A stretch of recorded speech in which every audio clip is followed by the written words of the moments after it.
Nous repartons dans l'immersion du peuple juif, l'identité basée sur des personnages clés. Nous avons parlé des Avot et des Imaot, de Avraham, Yitzhak et Yaakov, de Sarah, Rivka, Rachel et Léa. Alors on pourrait passer maintenant aux enfants. Si on parle des parents, il y a les enfants. Mais il y a quelqu'un qui est intermédiaire. Il est parmi les enfants. Mais quelque part, il a quelque chose des parents. Il a un rôle intermédiaire. Yosef Hatzadik. Comment commencer? Eh bien, vous savez quoi? Par le commencement. Lorsque Yosef vient au monde, il va y avoir un chamboulement dans la vie d'Israël. Oui, je dis bien d'Israël, car Yaakov, nous l'avons dit, est en train de devenir Israël. Au moment où Yosef naît, Yaakov va voir Lavan et lui dit « Ça y est, je m'en vais. » Qu'est-ce qui te prend? Pourquoi tu veux partir maintenant? Qu'est-ce qui s'est passé? Lorsque Yehuda est né, tu n'as pas dit « Viens, on s'en va ». Lorsque Zvouloun est né, tu n'as pas dit « Viens, on s'en va ». Lorsque Yosef naît, il va voir Lavan et il dit « On s'en va ». Chazal nos sages vont nous enseigner que Nolad sitno shel Esav, en français, est né celui qui peut rivaliser avec Esav. Mais qu'est-ce que ça veut dire? Semble-t-il que Yosef représente celui qui est capable de maîtriser ce monde-ci, qui était l'arme de Esav. Oh, je pourrais vous dire que Yosef a la même valeur numérique que le mot Tzion, Sion. En d'autres termes, le sionisme est né avec Yosef, Tzion, donc rentrons à la maison. Bon, certes, Yaakov va finalement rester bloqué pendant encore 6 ans, mais Yosef symbolise le retour. Symbolise le retour et la prise de conscience que c'est par le fait que nous sommes capables de maîtriser ce monde que nous pouvons dévoiler à Kadosh Baruch Hu dans ce monde. Yosef, ça ne va pas être de tourpeau.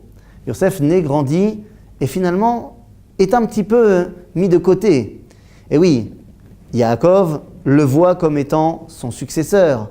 Ses frères ne sont pas tellement sympatoches avec ça. Et finalement, Yosef va rêver.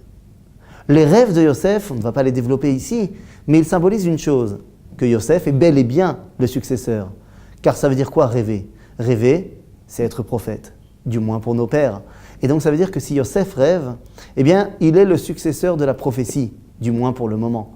À ce moment-là, qu'est-ce que ça veut dire? Eh bien, ça veut dire que Yosef nous apprend parmi ses rêves, et les frères le comprennent très bien, que semble-t-il que pour un temps, le peuple juif devra se construire là-bas, en exil. Et Yosef, par plein de péripéties, va s'y retrouver en exil. Et vous savez ce qui va se passer? Il va être bon. Il va être très bon là-bas. Yosef est capable de maîtriser l'exil.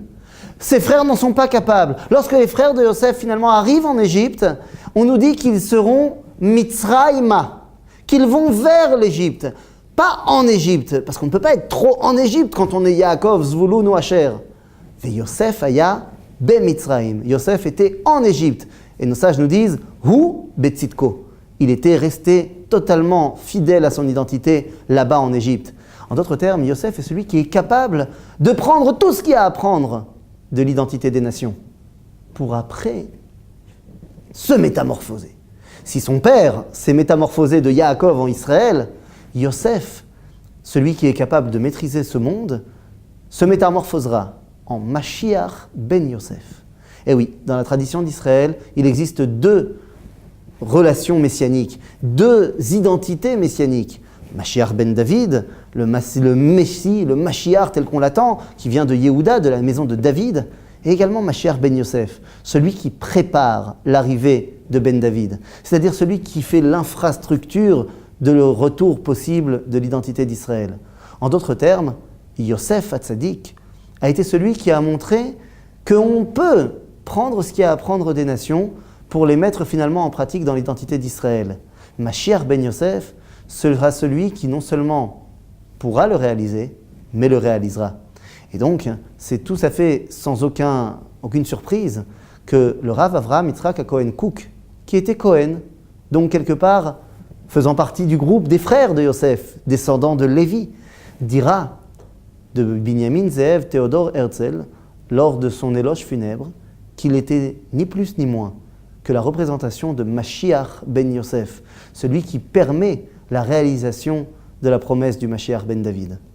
Toda Rabba.